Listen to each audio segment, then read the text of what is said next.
Throughout history, humans have found creative ways to hurt each other. But some methods were so brutal, so disturbing, that they were eventually forgotten or erased from memory. Today we're going to be digging into 10 torture devices so twisted that they reveal the darkest side of humanity. And we will start from bad to worst. Number 10. The scolds bridle.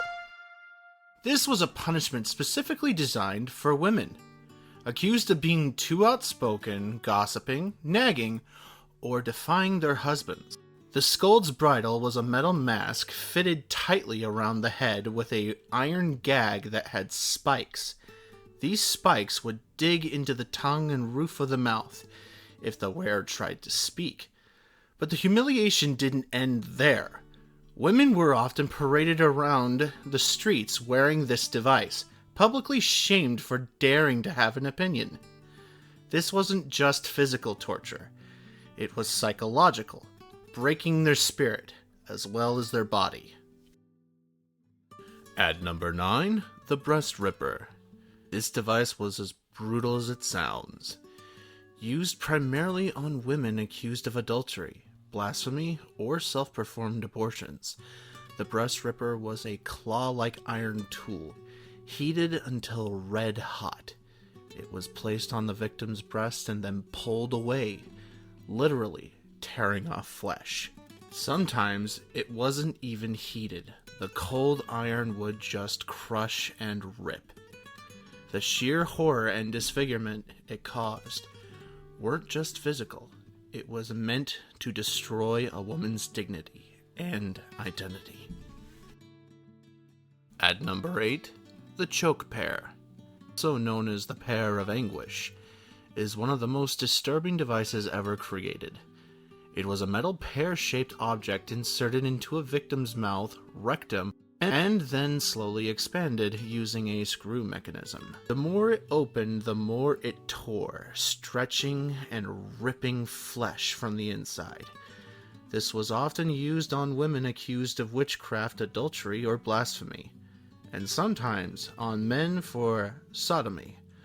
The device's use wasn't just painful, it was designed to mutilate, leaving victims permanently damaged, if they survived at all. At number 7, the coffin torture. Imagine being locked in a metal cage, too small to stand, too tight to sit. This was the reality of the coffin torture, one of the most feared punishments in medieval Europe.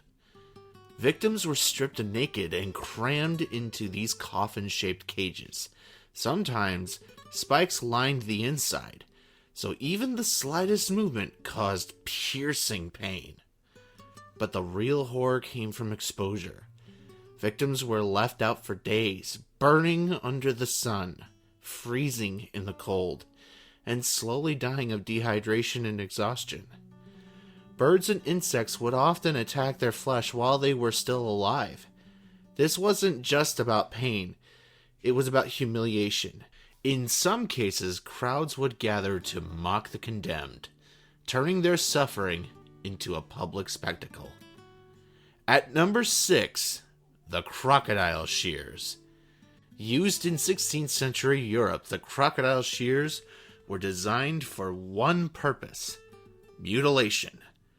Reserved for those who tried to assassinate royalty or commit treason. This device was as brutal as the crime it punished. The shears had sharp, jagged teeth. Once they clamped down, they didn't let go. The torturer would pull and twist, shredding flesh from bone. Sometimes ripping fingers, toes, or more sensitive parts of the body completely off. Even if the victim survived the torture, they'd never forget it. The crocodile shears left people permanently maimed and utterly broken. At number 5, the Spanish tickler, also called the cat's paw. Sounds innocent. It wasn't. Used during the Spanish Inquisition, the tool was made to tear people apart. Literally. With sharp curved iron hooks, tickler was raked across a victim's body, ripping skin and muscle from bone with every stroke. Arms, legs, and even faces were left mutilated beyond recognition. But the torturers were careful. They avoided vital organs, ensuring their victims stayed alive and felt every second of pain.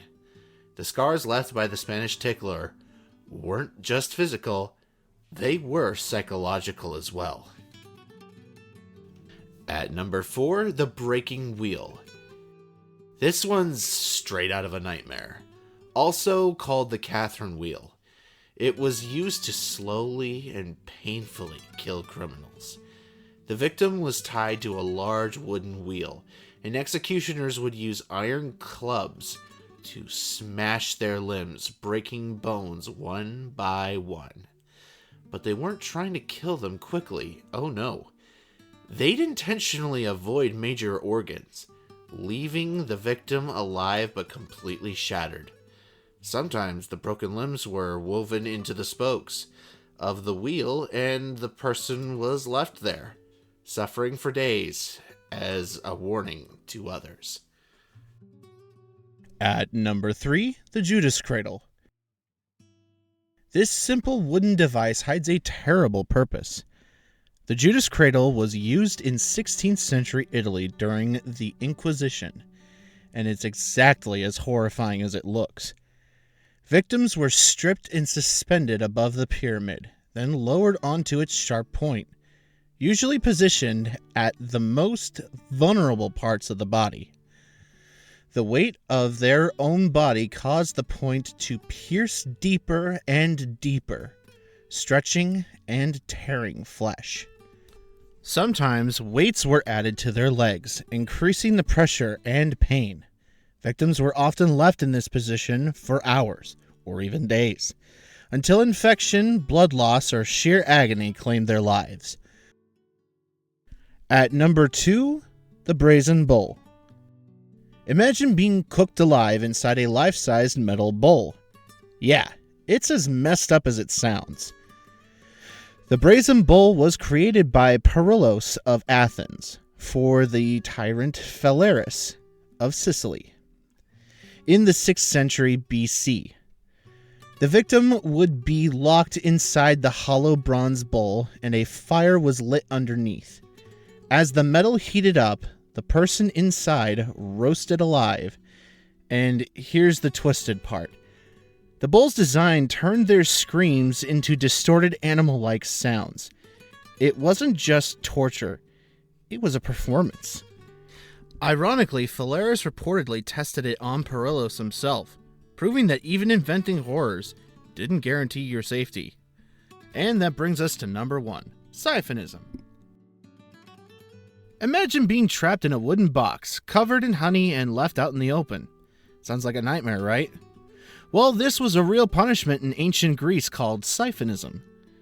The victim was tied up and smeared with sweet substances, attracting swarms of insects.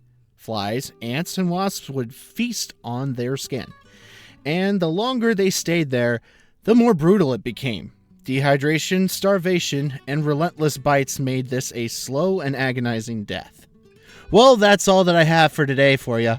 Bye!